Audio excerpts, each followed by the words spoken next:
Welcome to my workshop. Today I'm gonna continue with the docu-series I've been working on, my rabbit to wearable. And I got right at 12 ounces of fiber from Gemma, like I usually do. When I talk about how much fiber I'm getting from a rabbit, I'm counting the prime, the seconds, and the thirds. I'm not counting the trash fiber that I'm definitely gonna use as garden mulch that's like urine, maybe got urine stains on it, or it's really short and there's nothing I can do with it.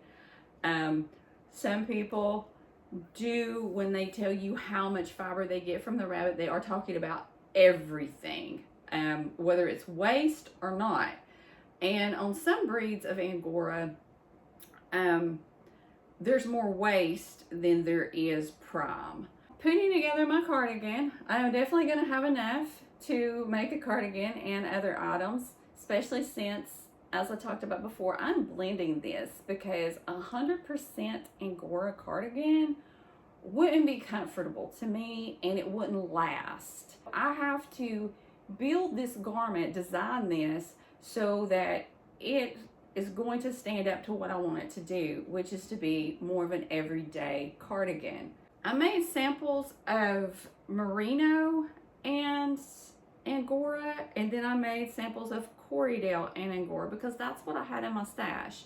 And I really want to use what I've got in my stash. I don't want to have to buy a bunch of stuff. I've got plenty of stuff and it needs to be used. A lot of different wools could work with this cardigan. Shetland would definitely work, fine Shetland, fin sheep, baby doll. There's so many different kinds of wool that would work for a cardigan. But I'm using this Audiio because that's what I had. I've got a bunch of different colors. And because I got a bunch of different colors, the design I'm going to do is my patchwork cardigan for my bulky knitting machine, the LK100. And I chose that because I did do a sample of crochet. But I don't want this project to last all summer. Once I get everything spun up and I get the yarn processed, I want to be able to, make it fairly quickly. Also, the crochet and the sample, I think it would be better, and I'm gonna have leftover fiber. And then of course I'm gonna be using Gemma's clips for the year. So I'm gonna have plenty to use this crochet sample because I like it and I think it would make a wonderful neck warmer. But I probably won't mix it with Audiio because the wool, all wool, is really sensitive to the back of my neck. So I don't like using wool. I will probably use silk. I made this sample of Gemma's fiber and some silk. It has just a little bit of stretch, so I think it will be perfect for a neck warmer, but that is a later project. I'm falling down a rabbit hole here. So I've got all these different colors of Audiio left over from projects where I was making saddle pads and different kinds of tack for my riding donkeys, and it just seemed so perfect for my patchwork cardigan since it uses up lots of different colors. Plus, I admit, if I need lots and lots of yards, it helps keep me going and motivated to keep spinning all these yards if I get to look at different colors. So that was kind of another thought process because it is going to take quite a bit of yardage. Now, I am blending a 50-50. I think I need about 700 yards. So not too much. That was another factor in deciding to do the knitting machine versus the crochet, because crochet takes more yardage than the knitting machine does. Now, how I prepped it, of course, the Audiio is just in a roving, and you can see blended with Gemma's gray fiber, it like lightens it and just kind of mutes it into these really soft colors that I love. And that's the other thing about Angora fiber, is all pretty much light, especially the Germans. You get a lot of it, but you don't get super like bright intense colors. So you can play around with, if you've got dyed fiber, dyed wool, you can play around with how much fiber you add to get colors you would rather have. Like this is 50% merino, 50% Angora, and so it's this beautiful charcoal gray. But this I added 75% Angora, and so it made it a lighter, mid-gray. Because Gemma's fiber on its own, there's definitely a lot of gray in here, but it's more of a dove gray when you spin it up. How I prepped it was I weighed it 50-50, blended it up on my drum carder, then I took it off with dowels to form Rolags. Why Rolags? I did Rolags because I spin them quick and I spin them consistently. I have another little device that I can use to get more consistent yarn because naturally I'm not a super consistent spinner.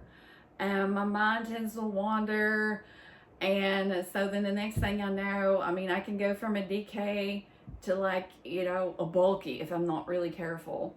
So Rolags help me spin fast, and they help me spin a little bit more consistently. Using my Joy Ashford spinning wheel, I'm going to wave some fiber and I'm going to blend it and show you how I take the Rolags off of the drum carder to prep them for spinning so I get more consistent results. I am going to be blending and removing this 2 times, and then on the 3rd time I will be removing it with the dowels into the Rolags. So this was the 3rd blend, and I'm ready to make the Rolags. I'm going to lock the top brush down and start to pull off the fiber, making sure I get it all. So it all comes off nice and neat. Take my dowels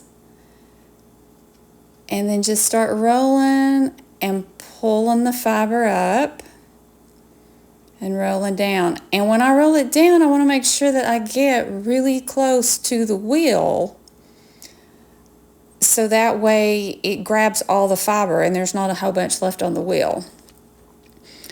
And then when I get down to the bottom, I'm just going to pull it off, smooth it out,